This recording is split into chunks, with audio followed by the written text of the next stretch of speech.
Our first guest is Rosetree. Rose has helped thousands as a teacher and healer, harnessing the power of deeper perception. Over 350,000 copies of her books are in print. She's also known for innovating systems at the leading edge of mind, body, spirit. They include trademark systems for aurora reading, cutting cords of attachment. Rose has pioneered the first system for training empaths to become skilled and developed the 21st century field of Rosetree energy spirituality. Her website is rosetree.com, and she has got well, we're just going to go ahead and bring her on. So without any further delay, Rose, good morning, or good evening, I should say. Welcome to K-Talk and the Fringe Radio Show. Thank you, Pat. What fun to be with you, and it has been a gorgeous day here in the suburbs of Washington, D.C. also. Well, sounds good. Carol just made her way in. Hi, Rose. I'm sorry, Carol. Hi, how are you tonight? I'm sorry if that was loud. The microphone just broke on me. So it's been a crazy night. My computer broke. Now the microphone. It's okay, though. So how are you? So you said the weather's beautiful. Is that what you were saying? Yes, and I did want to comment that I'm so fascinated by the two of you having the Fringe show when you live in Utah. I've been at Zion National Park. I know how gorgeous, incredibly gorgeous it is, but I must say, when I think of Salt Lake City, I don't think of Fringe. Well, you need to, Rose. We've got Area 51. Skinwalker Ranch. Not that far away. Skinwalker Ranch, Dugway Proving Grounds. And last night on the show, we had one of the largest paranormal research groups in town. It's amazing how many haunted locations and mansions and buildings and public places exist here, and Fringe is anything. I mean, it's a little bit of it all. Fringe science, fringe living, fringe topics. We cover the whole gamut. Yeah, and you know all those pioneers, they like to haunt us too. Yes, no? they do. So. You know, I'm not talking about the Mormon pioneers. Okay, Let's put the mic back together and start all over again. Anyway, it's an honor to have you here, Rose. And why don't you? Of course, I touched a little bit on your bio. Why don't you give our listeners tell us how you got into everything you do and what you're doing and what's going on? Okay, well, I got into doing what I do because I'm really interested in understanding life better, and what's going on right now is that I'm getting ready to teach a workshop that I have been giving every year on magnetized money with energetic literacy. Energetic literacy, now, you two will tell me if this is paranormal enough for you, because I think it's just literacy for the third millennium, when people can read auras in depth and detail to learn the things that they want to do. So, for instance, today, besides doing my work with various clients, I put the finishing touches on a newsletter where I researched the aura of Mickey Rooney. Ah, yeah. You know, the late, amazing, nobody else like him, Mickey Rooney. And I specifically was interested in how I would have helped him if he had come to me for assistance with being able to deal better with money. You may know he was famously rich and successful, and he also declared bankruptcy a couple times. One of those times he said his money had dwindled from $12 million down to $500. Jeez. And so it was fascinating to go into components of his aura that you two may never have heard of. Tell me if you've ever heard of two things. Number one, have you heard of chakras? Yes. Have you heard of chakra data banks? No, that's a new one. Well, you know, I found out last summer that for about 10,000 years, these have been researched with a Sanskrit name called the Nadis, N-A-D-I-S. Chakra data banks are portions of a person's chakras. So, like, if you've heard of the throat chakra, and you know how sometimes people will refer to a throat chakra as open or closed, right? Yes. Well, that really misses a lot of detail because your throat chakra data bank right now contains your throat chakra contains 50 chakra data banks, and each one is about a particular thing, and that particular ray or tube of energy that comes out of a chakra or subchakra has a specialty. There's a permanent gift of your soul, and then there's information about the size and quality of that chakra data bank In other words, how you're doing with that aspect of life. So when it comes to energetic literacy, I teach people how to read auras in person or from photographs down to that much detail, which is kind of useful for yourself, for improving your life, if you do aura healing the way I do for emotional and spiritual development, or if you're just way curious about celebrities like the late Mickey Rooney. That's pretty amazing. I didn't know that. So. Yeah, very, very, very interesting. I didn't. Did he, Rose? Did he die broke? He died so broke that when I was doing research for my newsletter today, getting various links and doing background and getting good photos, I found the official Mickey Rooney website, and there is a plea for money to cover some of his back taxes. Oh, my goodness. How can you go from He had one heck of a life. By the way, if any of you listeners would like to get a copy of my newsletter, I send it out for free once a month. It doesn't go on my blog like all the other cool things that are on my blog. This is just for subscribers. If you go onto the Rosetree website and you sign up, then you'll get it. And I promise you will never get spam from me. I don't sell people's personal data. But that way you can read this thing. It was so much fun putting the finishing touches on it. And also, if any of you want to friend me on Facebook, I think there's a good chance I'll friend you back. I'll look at your wall, and if you seem like a Rose kind of person, then I'll be happy to include you in my cavalcade of friend experiences, and that would be fun. Oh, that's awesome. Well, that is fun. Now you've got is your website rose-rosetree.com?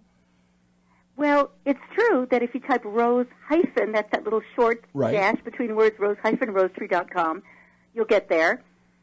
But I also have a version that's just rosetree.com for people who can't tell the difference between an underscore and a hyphen, or just want to speed things up. Gotcha. Well, I love the name. I hope that helps. I love your name. I want to be, it's pretty. Moderately accessible there. Oh, no, without a doubt. I had some questions for you, Rose, and actually several of our listeners, we got some questions in for you as well. But the thing that interested me was your book about the power of face reading. Ah, yes. And is there a particular question, or you just how did you talk about what that is? How did you? I mean, I find it. I know that I used to. A show that I used to like was that program called Lie to Me, about they used to use the forensic. The doctor would they would interview or go after criminals, and based on their facial expressions and stuff, they could kind of tell whether they were telling the truth or not. But the face, without a doubt, I mean, when we meet somebody, it's not our hands or legs or anything else that gives people the first impression of you. Of course, it's your face. And that sounds like a fascinating book and very interesting. Thank you.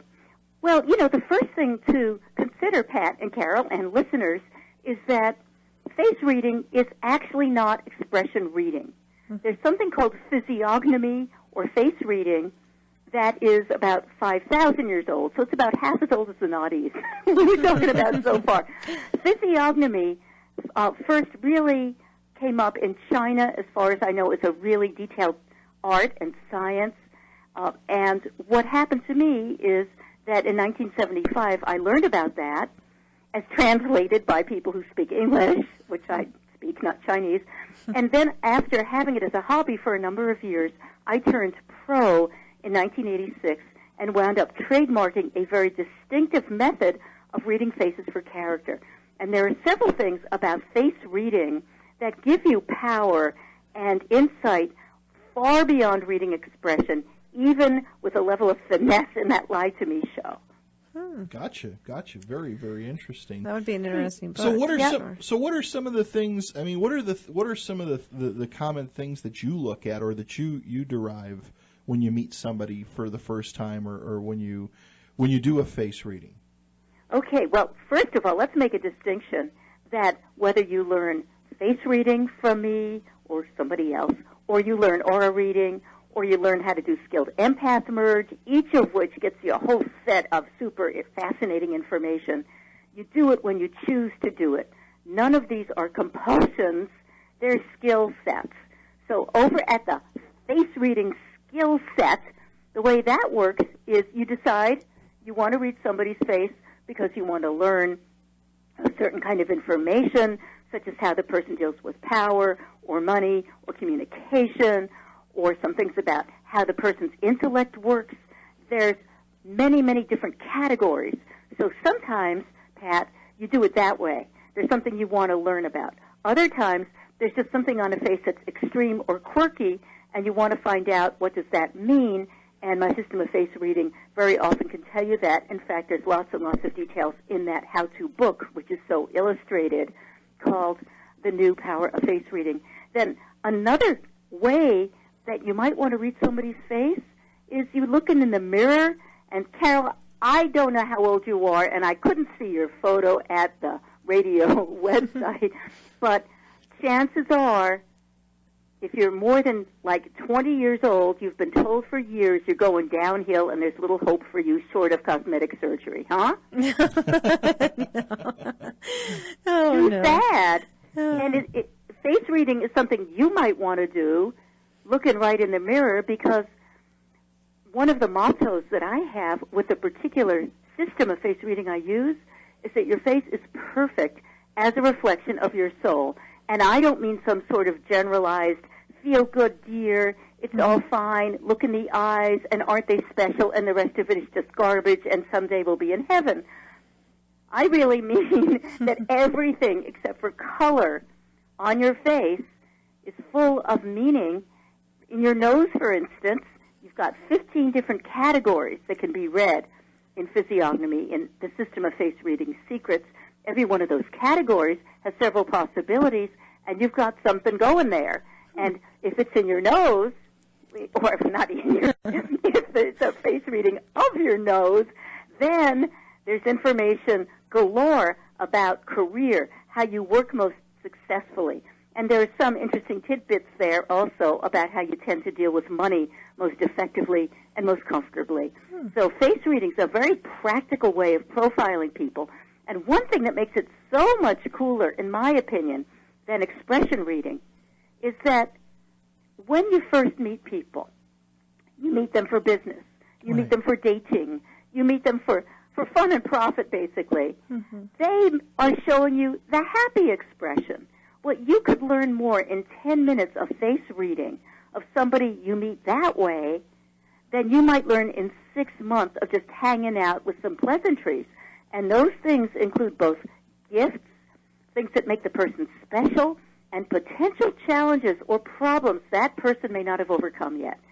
So you get a lot more than what that person is showing you through expression, and you don't have to be a scientist like Paul Ekman of Lie to Me in order to be a really good face reader. You sit down with that book, that how-to, New Power of Face Reading, you have a mirror, maybe you have some friends, you all hang out with your mirrors, you go through the cheek chapter, you go through the chin chapter. You'll learn to read face as something you tend to remember because it's so accurate and it's fun. That's what I was going to say. It sounds really fun. Sounds really fun. Well, have the girls over and do it and see what you find out. Exactly. Or find out what you don't want to find out. Well, you know, Pat, that thing you just said, find out what you don't want to know, because I've taught face reading in America, in Europe, in Asia, one of the things that I've learned is that sometimes people carry a lot of fear or pain around being judged on how they look. Right. You know, and I think it's important to say that the particular system that I have developed is based on the premise, maybe you've heard this saying, God don't make no junk. Right. So it's an appreciative system. It's not a goody-goody system, and it's not a vague generalities system. There's lots of specifics there. But at the same time, there's always a gift that goes with a facial characteristic, something a person does well. And then there's the flip side, which I will cheerfully tell you about, or you can read about in the New Power of Face Reading. And that potential challenge, there's some possibilities. One is you have overcome it, in which case, whoa, you get to give yourself credit and be proud of yourself. Another possibility, no, you didn't get over that one yet. You're still learning here at Earth School. In which case, maybe that bit of face reading can encourage you, because in the same breath, practically, that you learn about the thing that's still a problem for you, you've just been informed about something wonderful about you and how they fit together. So it aims to open up the heart of compassion within the face reader, as well as being practical and accurate. Do you work with a lot of people? I mean, can you, with your gift, with your skills of putting this book together, do you have people come to you, Rose, that you work with them? I mean, you're able to maybe point out things that you would maybe categorize as negative or not as positive, and actually work with your clients? Do you work with people to help them make changes so that they present themselves a little bit more positively, if you will? Oh, what a fascinating question. Well, here's the start of the answer. A reading is not a healing. Mm-hmm. In my opinion, many people slow down their growth by confusing these two things. A face reading doesn't heal a person in a significant way. An aura reading doesn't heal a person. So when I use skills like this and I train people to use skills like that, very fortunately, I have a completely different bunch of skill sets, and that they involve aura healing and transformation. And there, I've identified about 10 different kinds of astral level garbage that's emotional or spiritual in nature, most famous of which is cutting cords of attachments. Have you ever heard of cords of attachment? Yes. I've written the only books in the English language on how to cut cords of attachments, and I have the only trademarked system for cutting them. So that's an example of how I help my international client base, where I do well more than 1,000 sessions a year. And yes, I do help people to grow very rapidly.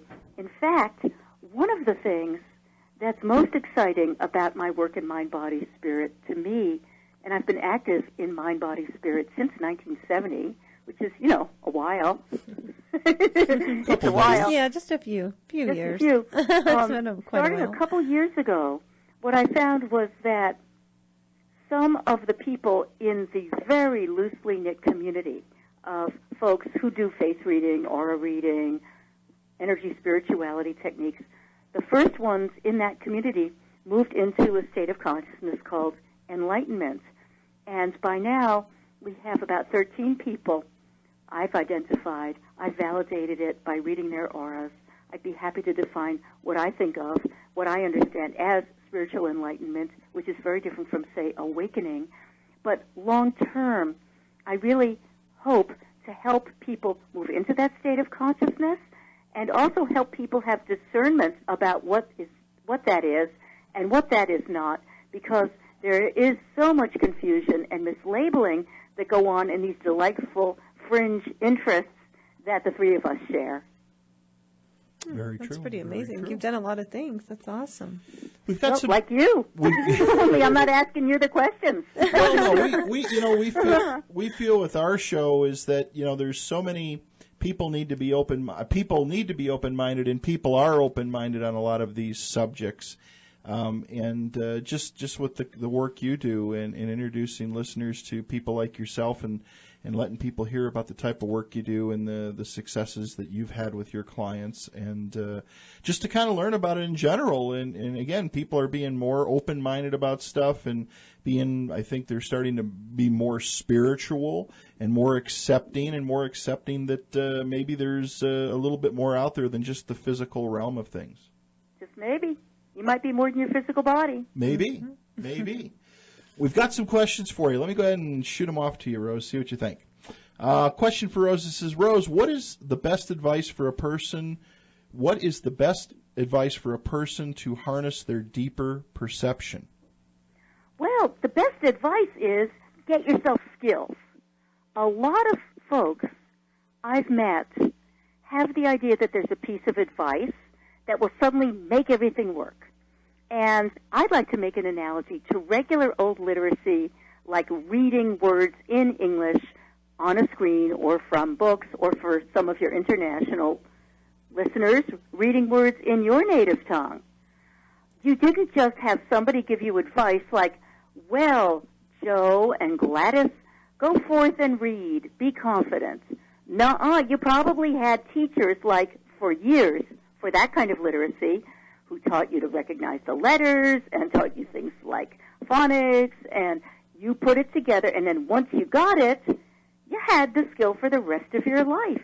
That's what I do, teaching the particular system I teach, and for that system, the best of my books to learn it is probably aura reading through all your senses, which is the name of a trademark system that you can use that's in that book that helps people be both successful and practical, and it's got more than 100 techniques in it, each of which might be worth some words of advice, because you do this, you do that, and you do that, and then you get the results. So I guess the single biggest word of advice I would give about deeper perception is find an actual teacher. Don't just look for advice, although I was happy to give you that advice. Gotcha. No, very, very good. Another question is, does Rose believe that the mind has the ability to heal the body and also the spiritual aspect of healing? Well, I, of course, believe in holistic healing, but I think the most important answer to that fascinating question is, do I have skills that can be used to facilitate emotional healing for people and help people spiritually evolve faster? And the answer is yes, yes, yes. And you're invited to go to the Rosetree website and go onto my blog, where there are more than 1,000 articles and close to 18,000 comments from people with loads of stories and information about actually healing. I'm a professional at this. I'm not a hobbyist, although it's also my hobby. It's also my hobby, I'll admit it. But I'm a professional, and when people spend $150 for 55 minutes of my undivided attention and the skills that I have, it's because those skills do something. And most of my clients do come back for more than one session because they like the results. There you go. Mm-hmm. Another question for you, it is, this is interesting. It said body and spirit, self-healing. Let's talk about these topics just a little bit. If people were able to do this, wouldn't the fountain of youth be in a person's mind? You know, that is an interesting question. I'm going to leave fountains of youth and geysers of youth and stalactites and stalagmites, is that what they're called? To people with kinds of smarts and skill I don't have. But I will say that if you're interested in self-healing, it's useful to learn some skills. Now, it would be very appealing if in the next 5 minutes, Carol and Pat, I could just say teach you how to cut cords of attachment. And you probably could go online and encounter many people who are willing to do that. Unfortunately, it doesn't work.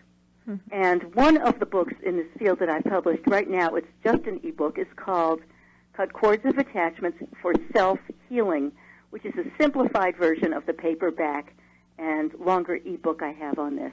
And that's where you learn 12 steps to cut cords of attachment, so it is a permanent healing and is a huge step forward in personal growth, usually. I mean, huge step forward. And so if you are interested in self-healing, I really encourage you to find a teacher who speaks to you. It doesn't have to be me. There's plenty of teachers out there. Pay attention to what that person teaches. Pay attention to whether it seems sensible to you. And if you have energetic literacy, of course, then you really can be a hot shot New Age consumer. Because one of the very best things to do, it seems to me, is to go beyond being accepting and open-minded, as you were talking about earlier, Pat. You know, that is a step that we all need to go through in order to start entering the world of the fringe and have more rapid growth than if we stay restricted to regular physical reality and what Grandma did, even though, with all respect to Grandma, she knew a lot.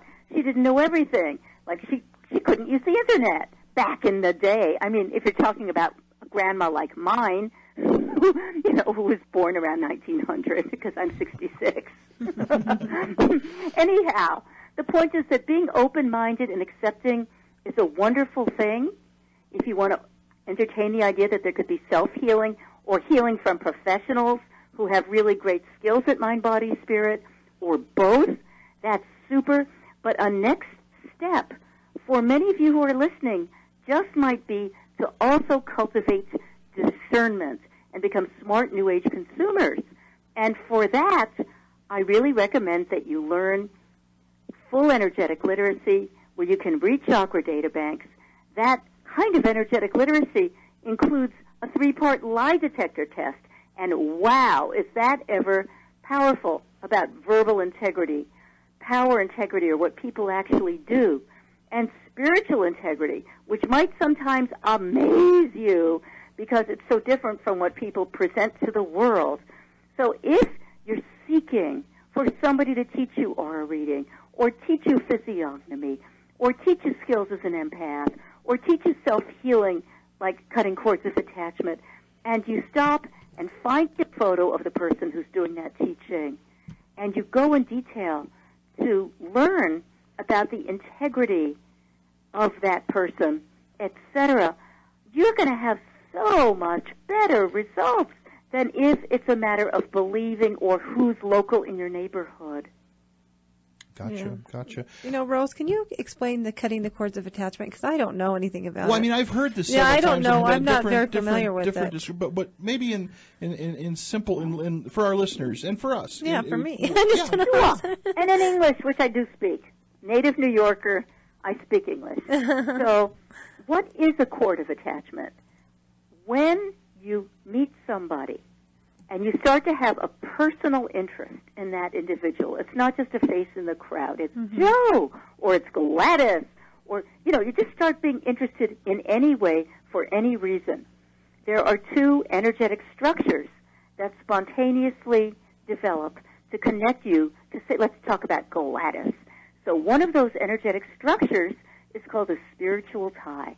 That's a tube of energy between you and Gladys, and it's a sacred, gorgeous thing at the divine level. And throughout your relationship with Gladys, every nice, sweet thing between the 2 of you will be in there. It's a gorgeous structure. They say you can't take it with you. I think one of the things you can take with you, like for eternity, is every bit of love and sweetness and the opening of your heart from that spiritual tie to Gladys. Then the other structure that happens simultaneously, sure as on Earth we have sunshine and shadow, the other structure that is automatically created that you can read if you read auras is a cord of attachment. So a cord of attachment is a tube of energy between you and another person, like hypothetical Gladys here, and in this cord of attachment, energy goes back and forth between you and the cordee, the person at the other end of the cord, and what's in there changes over time. There's always something, and what's in there is especially upsetting to you out of all the things that have happened. And what's in that cord, it might change over time, but it will only go from bad to worse. And there's always something, even if you stop being friendly with Gladys, even if you never think about her anymore. Lovely Gladys, she could even be dead. But you still, until the last minutes of your life, will have a cord of attachment to her if one has started up. And at least once a day, often much more frequently, whatever happens to be stuck in that cord of attachment will be repeating item by item and energy by energy, throwing you off balance and subconsciously limiting you. So it's a great thing that with skills you can permanently cut any cord of attachment. Well, thank you for explaining that. All right, everybody, welcome back to the Fringe Radio Show. Our guest tonight is Rosetree. Rose, thank you so much for being here and spending a little bit of time with us. You're welcome. It's not quite like being in Utah, but it's as close as I can get now, and it's so nice to be with both of you and the listeners. Well, thank you for being here. Thank you. Next time you come into town, let us know. We'll go to lunch. Do you come out this way much? Just last summer when we went to the national park at Zion, it was so gorgeous. Yes, it and is. we went It's to Yellowstone. It was the present for when my son graduated from college. We wanted to do something really lovely, and it was. Yeah, it's that's the one thing we do say about here. I'm a Chicago native, and I moved out here. Now it's been 22 years, and it is interesting that you never get tired of getting up in the morning and looking to the east and seeing the Wasatch Front, which is actually the back end of the Rockies. That's where the Rocky Mountain chain stops. From east to west, it ends here in the Salt Lake Valley, and then of course there's another mountain range smaller on the west side of the valley. But it's just amazing to look at those peaks, and like you said, you were down down there in Red Rock Country in Zion. It's unbelievable. It's like being on another planet. Yeah, a planet that makes you better suited to live in this planet. Yes. Very relaxing. A lot of people go down there. A lot of visitors. We were just down south here 2 weeks ago. We had to make a trip down for work down to Las Vegas, and it was crazy. It was snowing like crazy on the way down, and got the other side of Cedar City, and the sun came out, and all the red rock was there, and again, it was just like stepping into another world. Got out of the car in Las Vegas. It was 78 degrees, so it doesn't take that long to go from winter to summer real quick. But we were talking about, before the break, we were talking about cutting cords and the power of it. Now, you've got a couple of books out on the topic. The cutting cords of attachment for self-healing, and then cutting cords of attachment for healing yourself and others with spiritual energy. With energy, spirituality. Spirituality. Right. Mm-hmm. What could you talk a little bit the difference between the two books? Well, sure, it's easy. You've given us the explanation. Yeah. So both books use the trademark system called 12 Steps to cut cords of attachment. This is a method that works to produce permanent results, and it works for people who learn from the book. You can learn from workshops that I do, or sometimes there are professionals like graduates of my mentoring program who make sessions available. And the first book, Cut Cords of Attachment with Energy Spirituality, is a very comprehensive version of the method. It includes lots of examples of practice that I've done with different clients, and it goes very step by step. It's sort of like a cookbook, and you get something delicious, which is called Feeling Better. So that's the main book. It's got a green cover. It has a picture of my hand holding a laser wand crystal, which is something you can use, or you can just use your hands when you cut a cord of attachment, one hand. So there's that.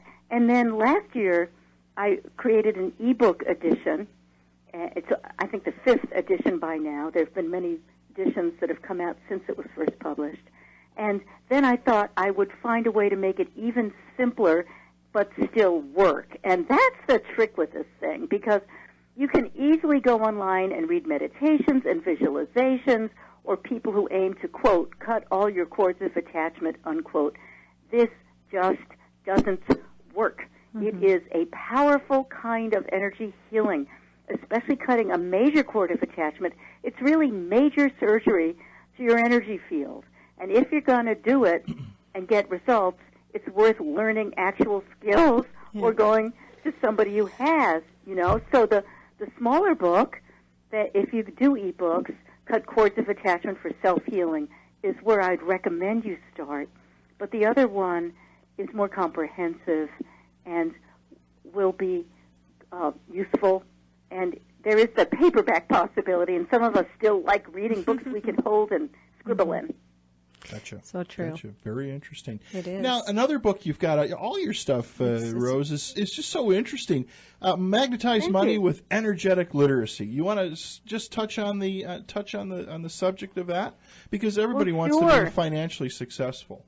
Yeah, and this is a touchy subject. Remember, I'm the one who was saying before that it's important to be open and have an open mind and consider possibilities in mind, body, spirit, but it's also important to use discernment. And this is an unusual book of mine because it is really a combination of a how-to book and an expose. The reason I wrote it is that I had had friend after friend who was working really hard with the law of attraction, The Secret, Abraham Hicks. You probably know many people who work with that as well, right? I've heard of it, yes. Yes, I do. Yeah. And, many people have really worked very, very hard at it, and I've known some who have pretty much bankrupted themselves. They were working at it so hard. Exactly. Well, that's what the law of attraction that I know that, Pat, we were talking about that not long ago. He looked at me like I didn't know what I was talking about. But go ahead, Rose, I'm sorry. Well, so you were talking about it, too. You know, it's a very big deal. And here we are close to tax day, April 15th, just a few days away. And that's a day just about everybody thinks about money. And often we think about money every other day of the year as well. And it is a concern with how the economy's doing and with desires people have to be successful and self-actualizing. It's a very big deal. We deserve to think, how can I be more successful and prosperous? And the subtitle of this book is 10 Secrets for Success and Prosperity in the Third Millennium. In other words, for living now. What I wound up doing, because I was so angry about what was happening to these people I loved, is that since I have those skills about energetic literacy, you know, aura reading, down to the chakra data banks that you can do in person or from regular old photos like on the Internet, I went forth and I did a big old research project. I was in Japan teaching at the time when I started this. And then I came back to America and continued to research. And I researched the heck out of auras of the 100 wealthiest people in the world and in the United States, 50 in each, locality. And I researched the auras of volunteer law of attraction teachers, 50 of them. And I researched, and it became extremely clear that when people do law of attraction practices, it does something beautiful, but it doesn't do something to help people make money. And in fact, it really creates the opposite. I can go into more detail if you like, or you can read some of the Magnetized Money profiles in Magnetized Money with Energetic Literacy. And fortunately, in there, besides pointing out what does not work, there are a number of workarounds that people use. And I have had people come to me after they used that book, and they've told me, I did earn an extra $10,000 the year after I started doing this. What are without, of course, don't want to give away the book, but what are one or two little things that the book talks about, or just maybe some high level things that help people earn more money, or maybe keep from losing money? Well, there's one thing that is very practical. I wouldn't call it exactly high level. It's more down to earth. Because I follow what goes on in people's auras, because I've worked in mind, body, spirit since 1970, and I've seen a lot of trends as well as helped a lot of individual people, I noticed something start to build around 1980. It got bigger and bigger around the time of the shift. And I'm sure you two have heard of the shift. I mean, what do you call that? Do you call that the shift, or stepping into the fringe that happened 12/21, 2012? What do you call that thing? It would be an energy shift. Exactly. Or a consciousness shift. The consciousness shift, the energy shift, that thing. That's when it became more intense, and I think it'll take us another 20 or 30 years to really integrate this properly. What I've seen building up to that energy shift, Pat and Carol, is more and more people are living with spiritual addiction. And the way that shows in a person's energy field, it's not like people usually know they do it. It doesn't show in the mirror like having an addiction to bourbon or being some other kind of addict where the ravages show immediately on the surface of life. However, with a spiritual addiction, it sure shows in somebody's aura. And essentially what is involved is that chakra data banks or parts of an aura about connecting to the divine, about connecting to be a world server, about ideals and aspirations. That's about a third of a person's chakra data banks, by the way. That part gets way big over-functioning. And the other two-thirds of a person's chakra data banks that are about being human, things like physical health and sex drive and making money, which is a root chakra data bank, they get puny and teensy and under-functioning. And so the person keeps trying to make life better. It's not working out well because the human components aren't working well energetically. So the person keeps trying harder and harder to pray or visualize or believe or whatever that sacred path is that got distorted. And therefore, the person becomes practically incapable of earning much money and meets with failure upon failure upon failure. And, of course, a person can turn it around. You can find out for free at my blog about how to turn that part around. It's more than a very quick conversation, but it's not rocket science. If you search on technique time or you search on spiritual addiction at my blog, you will find lots of specifics that you can use starting immediately to fix this. And if you're not sure, you might want to try it anyway because it can't hurt you. It can only help you. Yeah. Well, you have a wonderful aura about you. I'm sure you hear that all the time, though. Thank you. How sweet. We've got just a couple minutes left, Rose. Another question that came in for you, just run this by. It says, with the red moon coming, will the energies be different than right now for the best or for the worst? I'm not a psychic. I can't tell you. Okay. I'm a humble teacher of energetic literacy, and I facilitate aura healing and transformation using down-to-earth skills. I have respect for psychics. I've taught at the College of Psychic Studies in London, taught many workshops there, but they humor me because they know I'm not a psychic. So it sounds like an interesting question, but I'm not the one to answer. Okay, that's well, our next fair. guest is a psychic, Our next so guest, maybe we'll ask him that. Yeah, we'll ask There you go. So if people want to get your books, again, the website is rosetree.com. You have a free newsletter. People can go sign up for it.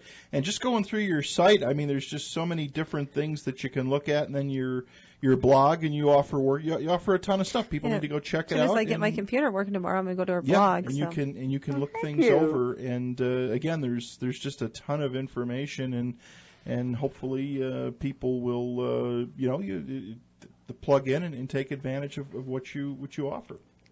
Well, thank you. Do you have anything coming really up in the near future? Any you do workshops all the time, right?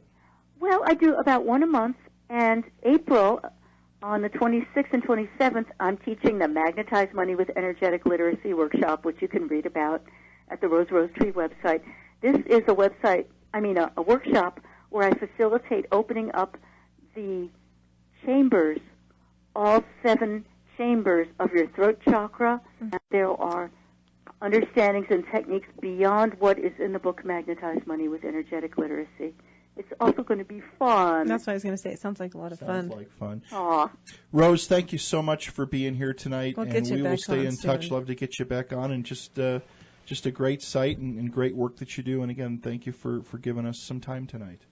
Oh, it's been an honor. No, thank you. Welcome. The honor is ours. Yes. Take care and have a great weekend, Rose.